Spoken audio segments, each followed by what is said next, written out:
The Chicago White Sox were in a very lengthy rain delay on Sunday before the game was eventually postponed.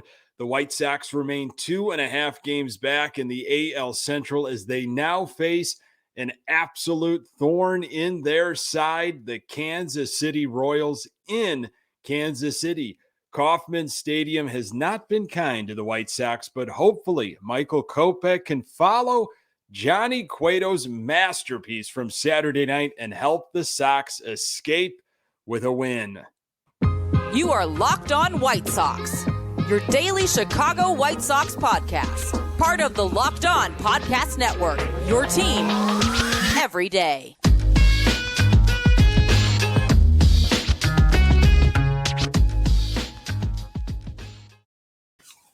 Hey, Sox fans, welcome to Locked On White Sox. Thank you for making Locked On White Sox your first listen each and every day. We are free and available on all platforms. Follow us on Twitter and Instagram at Locked On Sox. Also, subscribe to our YouTube channel.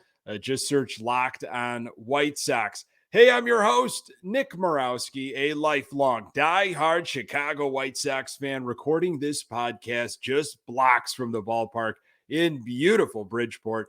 You can find me on Twitter at Nick_GGTB. Really appreciate you letting me steal some of your time to talk White Sox. Locked On White Sox is part of the Locked On Podcast Network, your team every day.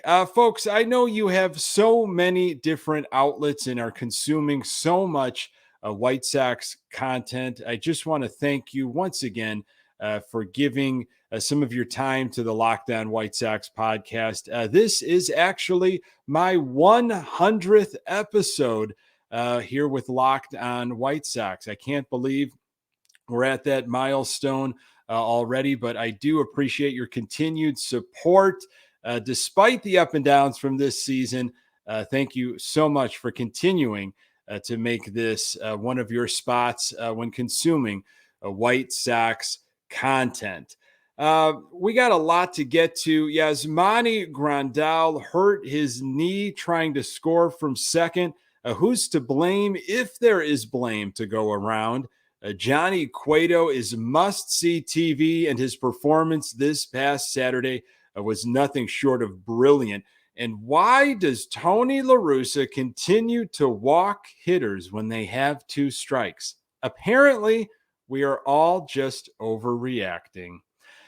State of our White Sox, they are 62-59, 2.5 games back in the AL Central, chasing the Cleveland Guardians with 41 games left. The White Sox split their 2 games with Cleveland that they actually played this past weekend. Lost on Friday, won on Saturday. We'll break those games down. They were rained out on Sunday. It is to be determined on when that game will be played. Again, is that something maybe that the league will wait to see if the game even matters? If there is a tie between the Guardians and the White Sox, maybe that they play a game after the regular season schedule has finished to see, what can happen there. If it's not necessary, do they even play it? We will see. A very lengthy rain delay. Felt bad for the folks that made the trip. They seem to give hope to fans for a while here. This was supposed to be the NBC Peacock game, the early game. And I felt like maybe 3.5 hours or so, if not more, they finally decided to postpone it. A lot of theories maybe that Cleveland just didn't want to face our ace, Dylan Cease. Cleveland's got to get over to San Diego, and they figured, well, maybe we should get going sooner rather than later. That will help us out. Who's to say, but kind of left you with an incomplete feeling. It would have been nice to get that game in, feeling confident with Dylan Cease on the hill, and it had an opportunity to be then 1.5 games out instead of 2.5. The Sox are, of course, in Kansas City this afternoon for a makeup game then off to Baltimore, and then they'll finally come home at the end of this week to face the Arizona Diamondbacks. Kauffman Stadium has not been kind to the White Sox. We'll talk a little bit about that matchup later in this episode. Let's go to Friday, game one of the Cleveland series. A disappointing, dejecting game after the embarrassment against Houston in that last game of the series in Chicago. Elvis Andrus made his debut on Friday. Sox, though, lost 5-2 to the Guardians. Some interesting developments with the lineup, and before the game even started, you've got Gavin Sheets, who went 4 for 4 on Thursday in that in that debacle, that 21-5 nightmare. Gavin Sheets, of all people, went 4 for 4, and he was on the bench on Friday, not in the starting lineup, in favor of Yasmani Grandal. Okay, I'm not, if you've been listening to this podcast this entire season, really appreciate that. You know that I am somebody that is not going to champion for more playing time for Gavin Sheets. But when you're 4 for 4 and it seems like you're starting to get hot, and clearly they want to play a lefty, I don't understand why you wouldn't play Gavin Sheets on Friday. But Tony La Russa, as he tends to do, has his reasons. And the reason that he gave was that in his mind, Yasmani Grandal was showing signs that he was about to break loose. He got a couple hits and walks against the Astros in that series. Yasmani Grandal was 3 for 8 with 2 RBIs against McKenzie, Cleveland starter, heading into that game, while Sheets was only 1 for 6. But again, on Thursday, Sheets was 4 for 4. So not about to break loose. He was breaking loose. It was happening. Okay.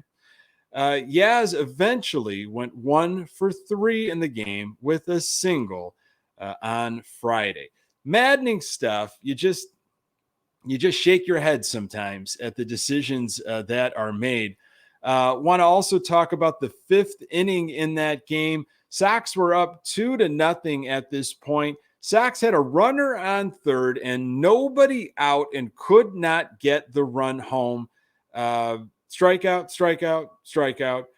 Cleveland, on the other hand, that is a team that gets that run in. Okay. They would find a way somehow, whether it is a squeeze, a safety squeeze.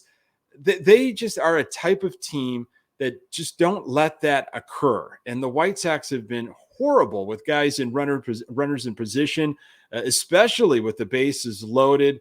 It's been an ongoing problem. That will come up later, especially on Saturday. We'll talk about that big issue with Joe McEwing. Friday also saw another intentional walk with a 1-2 count. Yes, Tony La Russa decided to walk Gonzalez for the Cleveland Guardians on a 1-2 count. The reasoning there is that Gonzalez hitting a 306 in 47 games, but was 0 for 3 on Friday. La Russa did not want to deal with Gonzalez. He also pinch hit for Zavala and lost the DH spot in Friday. I felt like Jason Benetti and Steve Stone had a lot of fun making some interesting comments as those decisions were being made.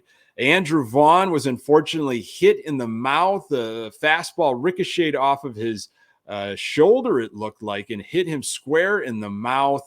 He did not play on Saturday.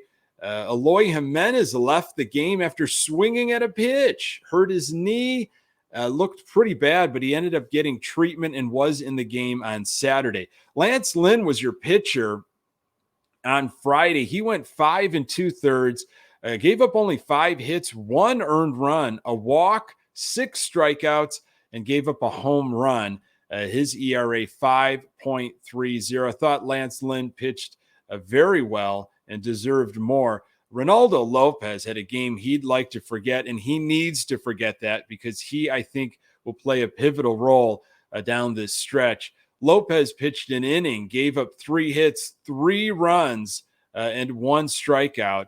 Lopez overall ERA 3.23. Sox offense on Friday, 2 runs, 7 hits, 2 extra bases, no home runs, which has been an unfortunate theme, and with runners in scoring position, 2 for 6.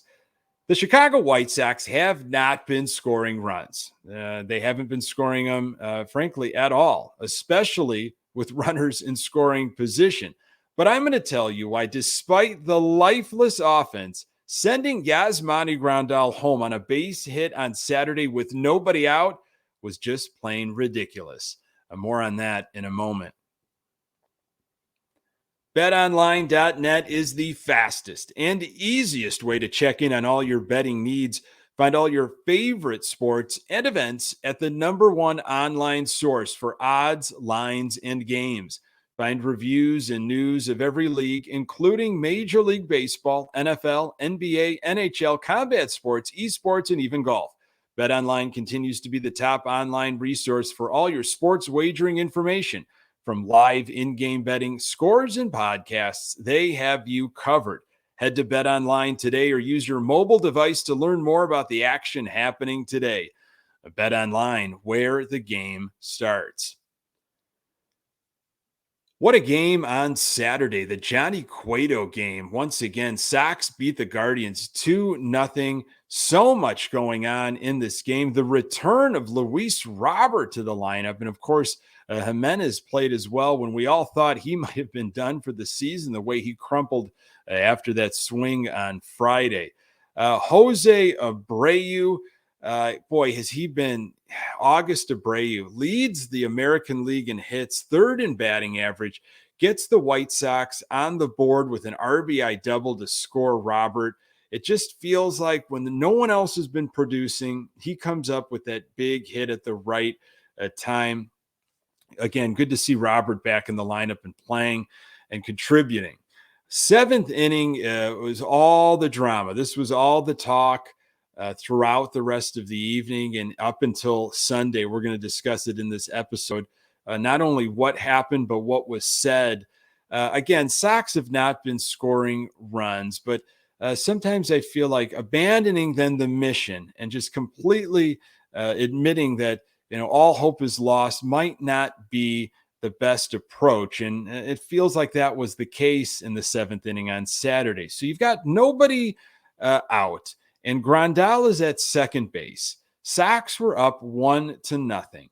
And you've got third base coach Joe McEwing, he has made some aggressive decisions this season, has he not? Guys getting sent, guys getting nailed at the plate, out by 15, 20 feet. It's been happening all season long.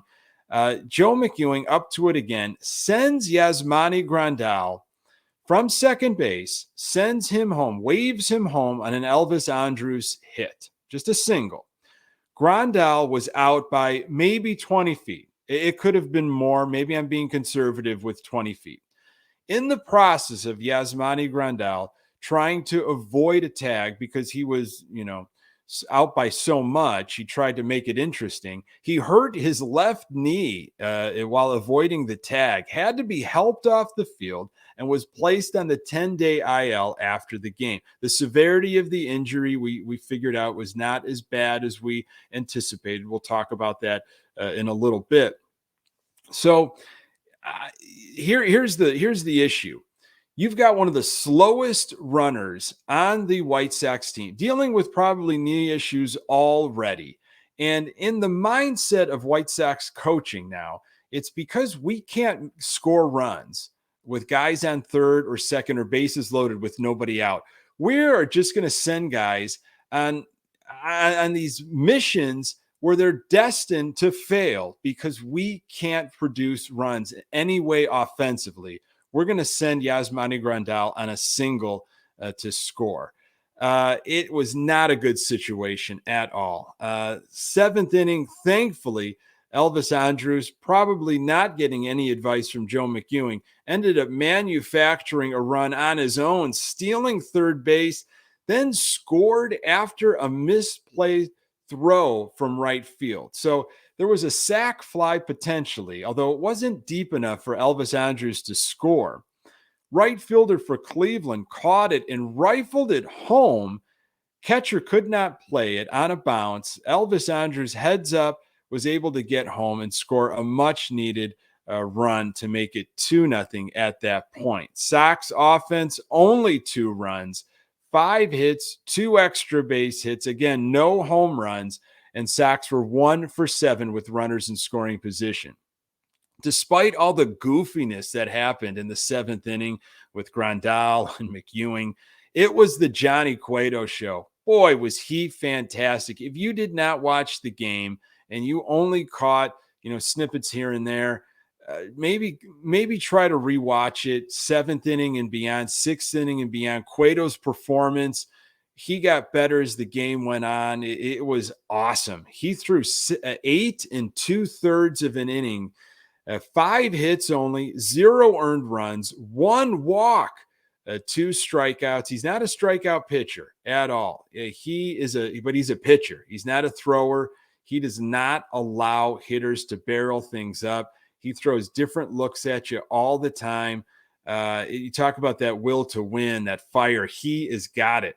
His ERA now 2.56, 10th quality start in a row. He threw 113 pitches on Saturday. Great quote from him. I know that every time that I pitch now, it's kind of a playoff game. We are in the race, and I know I have to do my best to help the team. It's that mentality that I have. And boy, sometimes you look at him when the camera flashes and pans and centers in on Johnny Cueto, and he has got that look that you are not going to beat me. You're not going to beat me today. And he had it. Seeing him come out in the 9th inning, that was awesome.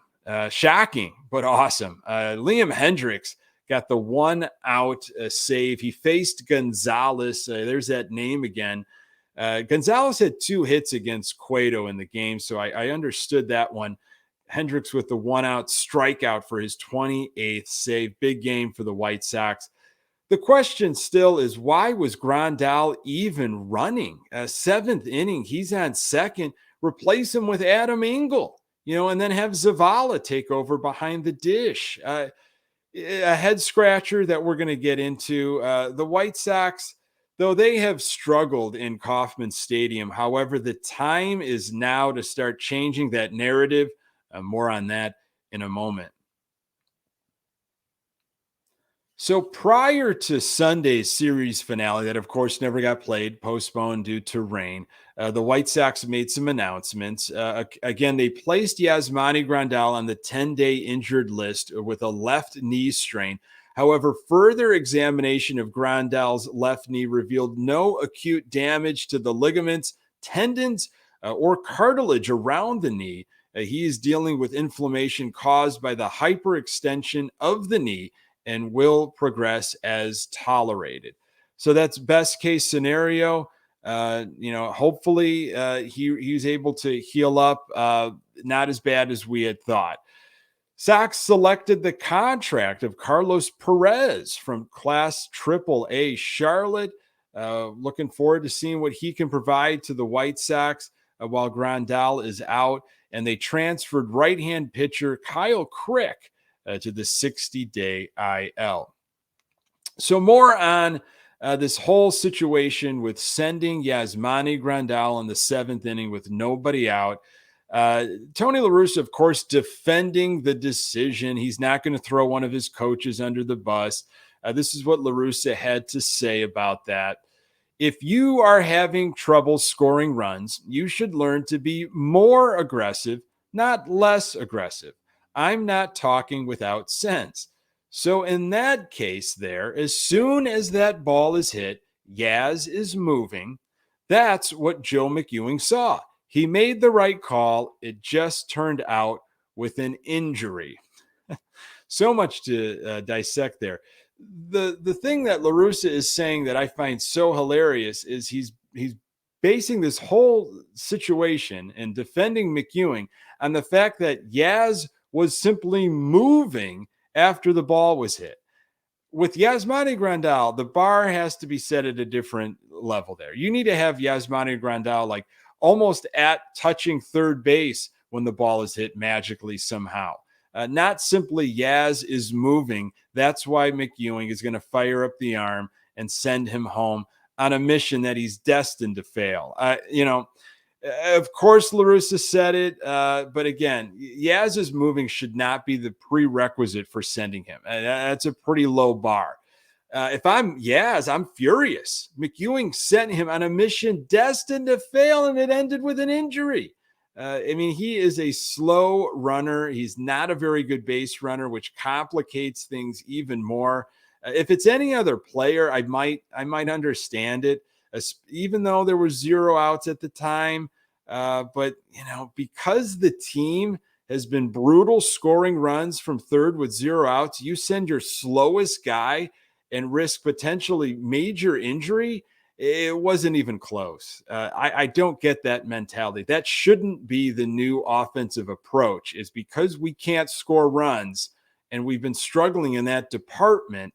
We're now just going to send guys just to see what happens. Maybe there's going to be a bad throw. Maybe he's going to airmail it. That's not the right approach at all. Boy, from the coaching to the decisions, then the doubling down, it's sometimes very, very difficult. Sox need to turn their focus, though, to Kansas City. They've got this crazy going from Cleveland to Kansas City, then back east to Baltimore. But Kansas City, it is a Monday afternoon. Tough place to play for the White Sox. Michael Kopech is on the mound. He is 4-9 with a 3.25 ERA. On the season, goes for the Sox. The Royals will send Daniel Lynch, who's 4-8 with a 4.52 ERA, to the mound. Kopech versus the Royals, he's had 2 starts this season. Most recent was on August 1st. He went 7 innings, gave up 6 hits, only 2 earned runs, both of them home runs, 3 strikeouts, and only 1 walk. Daniel Lynch versus the White Sox. He's seen the Sox a few times here. Has a record of 3-2 with an ERA of 6.86 and 24 strikeouts in 5 appearances versus the White Sox in his career. Now, the last time he faced the White Sox was on the same day that Kopech faced the Royals, August 1st.